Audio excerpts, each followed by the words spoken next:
አንድ እህታችን እዚህ ላይ ሁሉም ነገሮች እኔ ላይ ይታያሉ ምን ላድርግ ነው ያለችው።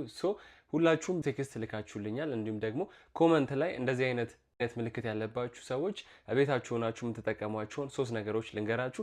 በይበልጥ ደግሞ ያዘጋጀውላችሁ ኦንላይን ኮርስ ስላለ 1 to 1 አሰለጠናችኋለሁ። ደውላችሁ መመዝገብ ትችላላችሁ። የመጀመሪያው ማድረግ ያለባችሁ ነገር ምንድነው? ልክ አሁን እንደነገርሽኝ ሁሉም ነገሮች እኔ ላይ ያሉ እንዳልሽኝ ያሉብሽን ችግሮች ስፔሲፊካሊ ነጭ ወረቀት ላይ ወጥተሽ በእስክሪብቶ ጻፊያቸው። ለምሳሌ አሁን እኔ እፈራለሁ። ምንድነው የምትፈሪው? በሰው ፊት መናገር ወይም ደግሞ ሰው የኔን ነገር ሲነካ ዝም እላለሁ። ማግኘት የምፈልገውን ነገር ሄጄ መውሰድ እፈራለሁ። እንዲሁም ደግሞ ደግሜ ለመሞከር እፈራለሁ። ከወደኩ በኋላ ለመነሳት እፈራለሁ። ስለዚህ የምትፈሪያቸውን ነገሮች ስፔሲፊካሊ መጻፍ አንደኛው ነገር ነው። ሁለተኛው ደግሞ ማህበረሰቡ ምን ይነግራችኋል? ጸባይኛ ሆናችሁ ከተወለዳችሁ እንዲሁም ደግሞ ዝምተኛ ሆናችሁ ከተወለዳችሁ እንደዛው እንደምትቀጥሉ ነው አይደለ የተማራችሁት። ግን ዋቲፍ ግን ይህንን ነገር እንደምትቀይሩ ልንገራችሁ። እኔ ለዚህ ፕሩፍ ነኝ። ራሳችሁን ሁሌ ሪክሬት ወይም ደግሞ ራሳችሁን እንደ አዲስ ማደስ ትችላላችሁ። ኤኒ ጸባይ ካለባችሁ ያንን ማንነታችሁን መቀየር ትችላላችሁ። ያው ኢኔት ቢሄቪየሮች አሉ መቀየር ማንችላቸው፣ ግን ሞስት ኦፍ ዩር ቢሄቪየርስ መቀየር ይችላሉ። ስለዚህ ሁለተኛው ደግሞ ማድረግ ያለባችሁ ምንድነው? ከችግራችሁ ጋር ራሳችሁን አይዴንቲፋይ ማድረግ የለባችሁ።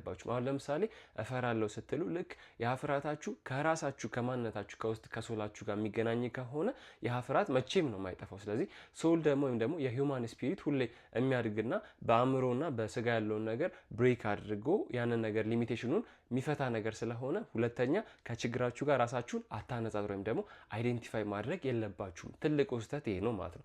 ሶስተኛውና ወሳኙ ነገር ደግሞ ወደ አክሽን መግባት ነው። ምንም ሲክሬት ወይም ደግሞ ምንም ሚስጥር የለው። የምትፈሪ ከሆነ በሰው ፊት ማውራት የምትፈሪ ከሆነ ሄደሽ በጓደኞች ፊት ወይም ደግሞ በቤተሰቦችሽ ፊት መለማመድን መቻል አለብሽ።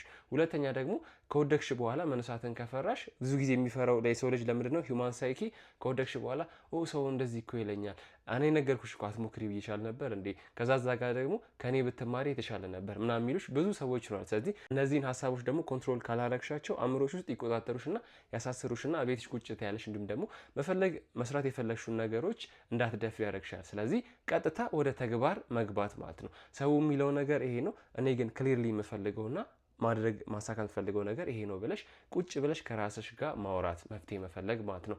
ሌላኛው ደግሞ ወደ ተግባር ከገባሽ በኋላ ደግሞ መርሳት የሌለብሽ ነገር ምንድነው? ስቴፕ በስቴፕ ነው። ሁሉም ነገር በስቴፕ ወይም ደግሞ በፕሮሰስ የሚመጣ ነገር ነው። ለምሳሌ ከተፈጥሮ መማር እንችላለን። ያው የሰው ልጆች እናስባለን አይደለ? ለምሳሌ አንድ ፍሬ ወይም ደግሞ አንድ ዘር ከተተከለ በኋላ ውሃ ይጠጣል፣ እንዲሁም ደግሞ ሰንላይት ያስፈልገዋል፣ የንፋስ አየር ያስፈልገዋል። ስለዚህ እነዚህ ነገሮች አንድ ላይ ተዋህደው ከተሰጡት በኋላ ለዛ ሲድ ጊዜውን ጠብቆ ነው አይደል የሚያደርገው። ስለዚህ ኤኒቲንግ ላይ ቢሄቪየራችሁን ማስተካከል ከፈለጋችሁ እንዲሁም ደግሞ ማስተካከል ከፈለግሽ ጊዜ እንደሚፈጅ ማወቅ መቻል አለብሽ ማለት ነው። እንዲሁም ደግሞ 1 to 1 ትሬኒንግ ከፈለጋችሁ ባዮ ላይ ባለው ስልክ ደውላችሁ መዝገብ ትችላላችሁ። እንዳትፈሩ።